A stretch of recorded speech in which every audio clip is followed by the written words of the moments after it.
دیکھوں کہ میں بس راؤں طوفان دیکھوں،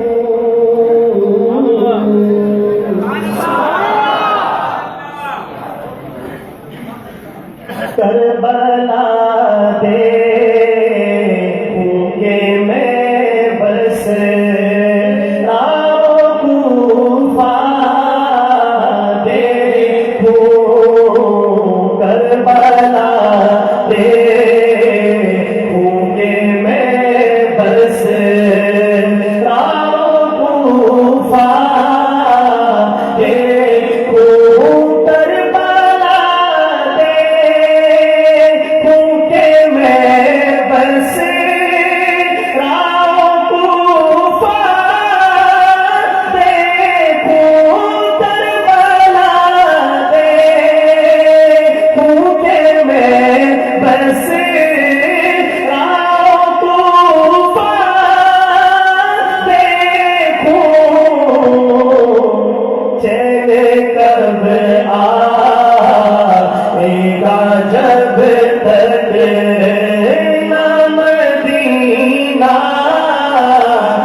یہ وہ غزوہ ہے جس میں سرکار دو عالم صلی اللہ علیہ وسلم کے مایانات صحابی، اور مجھے الحمدللہ مولانا شعوری زندگی ہے جو میری 15-20 سال کا عرصہ بیت چکا ہے نعت پڑھتے ہوئے الحمدللہ، لیکن 15-20 سالوں میں ایک محرومی کا مجھے احساس ہوا اس نعت کے ملنے کے بعد، اور وہ یہ ہے کہ ہماری نعتوں میں، ہمارے کلام میں حضرت امیر حمزہ رضی اللہ تعالیٰ عنہ کا تذکرہ نہیں ملتا عام طور پر۔ میں نے نہیں پڑھا نہ کسی سے سنا، حالانکہ صحابہ کرام کے تذکرے تو بہت ہیں، اور حضرت امیر حمزہ رضی اللہ تعالیٰ عنہ کا مقام اور مرتبہ کیا ہے کہ احد کی جنگ ہوئی اور 70 سے زائد صحابہ کرام شہید ہوئے اس میں، اور رسول پاک نے ان کے جنازے پڑھائے، تو جنازہ لایا جاتا، صحابی کو اٹھا دیا جاتا، لایا جاتا، لیکن امیر حمزہ رضی اللہ عنہ کا جنازہ سامنے پڑا رہا، اور کتابوں میں لکھا ہے کہ 70 سے زائد مرتبہ اللہ کے نبی نے ان کی نماز جنازہ پڑھی۔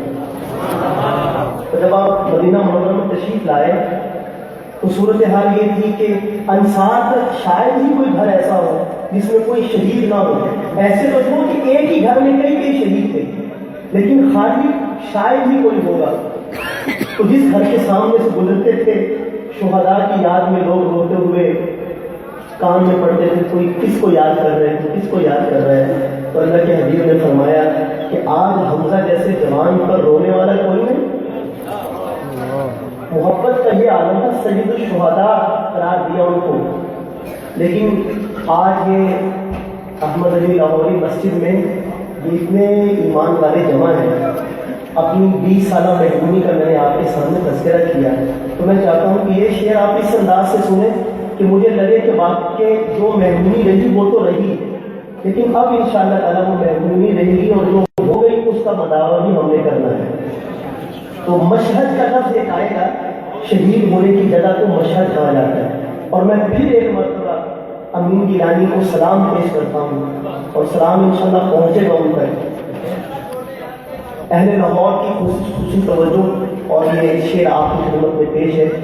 وہ کسی نے کہا تھا نا کہ جھوم اٹھتا ہے سرے بزم تیرے نام کے ساتھ، عشق جتنا بھی پرانا ہو جوان ہوتا ہے.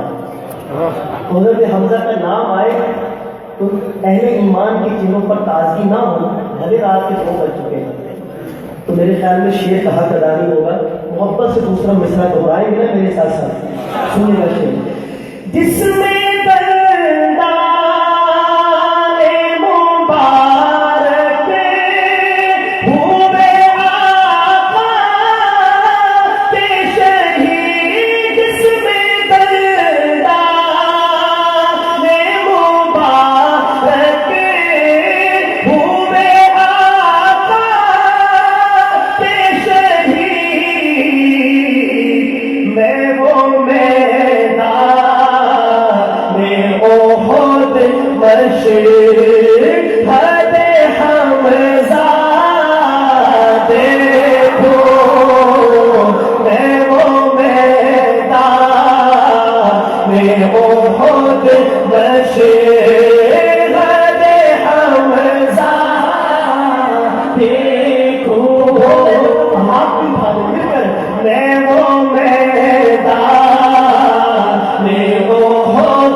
مدینہ منورہ کے حوالے سے حضرت مولانا طارق جمیل صاحب سب جانتے ہیں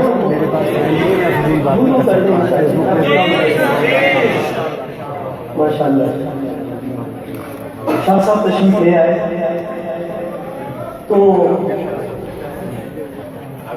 جی الحمدللہ ہم کو سادات کے خادم ہے، نوکر غلام ہے. تو میں ایسا کہہ رہا تھا کہ مولانا فرماتے کہ میں 1989 میں حج پر گیا. حج سے فراغت کے بعد جب مدینہ منورہ میں حاضر ہوا تو ایک کرائے کی گاڑی میں سوار ہوا، تو ایک اشارے پر گاڑی رکی، تو میرے والا جو بدو ڈرائیور تھا وہ ساتھ والے سے پوچھتا ہے، برابر میں ایک اور بھی گاڑی آ گئی، اس سے پوچھتا ہے کہ سیزن کیسا چل رہا ہے؟ تو مولانا کہتے ہیں کہ ابھی ان کو نہیں پتا کہ جو شلوار قمیض والا بندہ یہ ساری عربی جانتا ہے، اس طرح بے فکر ہو کے لگے ہوئے ہیں، بلکہ بے فکر مند ہو کر لگے ہوئے ہیں کہ ان کو کیا پتا ہے ہم کیا بات کر رہے ہیں۔ تو وہ پوچھتا ہے سیزن کیسا چل رہا ہے؟ تو وہ آگے سے بول رہا ہے کہ ٹھنڈا ہے کام۔ تو کہتے میرے والا آگے سے بول رہا کہ ہاں واقعی تم ٹھنڈا ہے، میں نے بھی پہلی سواری اٹھائی۔ کہتے ہیں اسی دوران اشارہ کھل گیا، تو میرے والا جو ڈرائیور تھا وہ ہاتھ باہر نکال کے کہتا ہے لا تحزن، فکر نہ کر، کفا بنا شرفا جواب رسول اللہ صلی اللہ علیہ وسلم۔ کہنے لگا ہماری عزت کے لیے اتنی بات ہی کافی ہے کہ ہم اللہ کے رسول کے پڑوسی ہیں۔ سیزن ٹھنڈا بھی ہے تو کیا ہوگا۔ تو میں پھر پڑھتا ہوں شعر، کیا عمدہ خیال اس نے پیش کیا۔ میرے مولا میری آنکھوں میں بصیرت دے دے، تاکہ اس بار میں سرکار کا جلوہ دیکھوں، تاکہ اس بار میں سرکار کا جلوہ دیکھوں، اپنے آقا کی محبت میں میرا دل نکلے۔ شاہ صاحب تشریف فرما ہے، امین گیلانی صاحب نے لکھا اپنے نانا کی محبت میں میرا نام نکلے، لیکن سادات کو وہ یہی کہیں گے، شاہ صاحب یہ اگر نعت پڑھتے تو یہی کہتے اپنے نانا کی محبت، لیکن ہم تو ہوئے غلام۔ تو شعر کو اپنے حسب حال کیا، اور کیا عرض کرتا ہوں، اپنے آقا کی محبت میں میرا دل نکلے، روح پر نور کا میں حشر میں جلوہ دیکھو، روح پر نور کا میں حشر میں جلوہ دیکھو، روح پر نور کا میں حشر میں جلوہ دیکھوں، کاش آتا اے مواب میں دیے موت امین،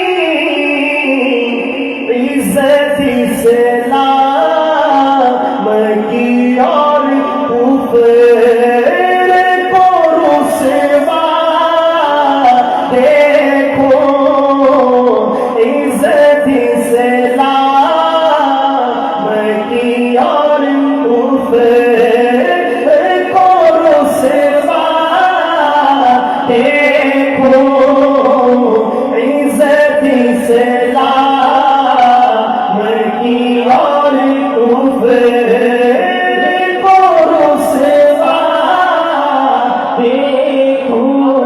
ایک شعر پڑھ رہا ہوں، اجازت لے رہا ہوں آپ حضرات سے، اس نعت کا انگلش ہے، لیکن کیونکہ قافیہ ردیف یہی ہے، بہر یہی ہے، تو آپ کی ایمان کی تازگی کے لیے ایک دوسری نعت سے مستعار لے کر آپ کی خدمت میں پیش کر رہا ہوں، سنیے گا۔ مولانا بس آخری شعر رخ سے کیوں گا انشاءاللہ، توجہ ہے آپ حضرات، سنیے گا آخری شعر۔ لوگ سارے تو تیرے شہر کے دیوانے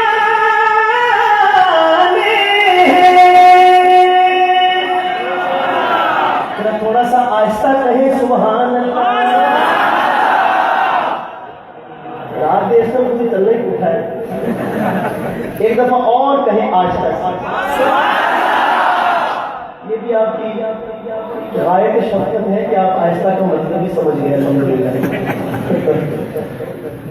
سنیے گا آخری شعر. لوگ سارے